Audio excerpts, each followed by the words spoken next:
השאר אנחנו עומדים להתקל במיתון כלכלי קשה.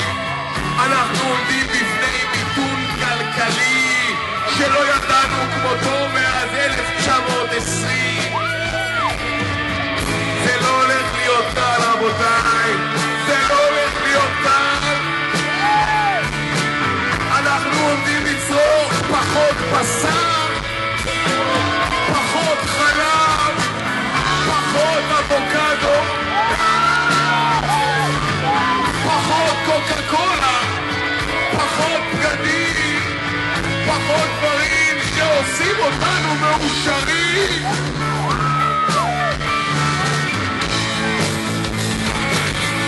אבל יש דבר אחד רבותיי, דבר אחד שאנחנו עומדים לצרוך אותו דבר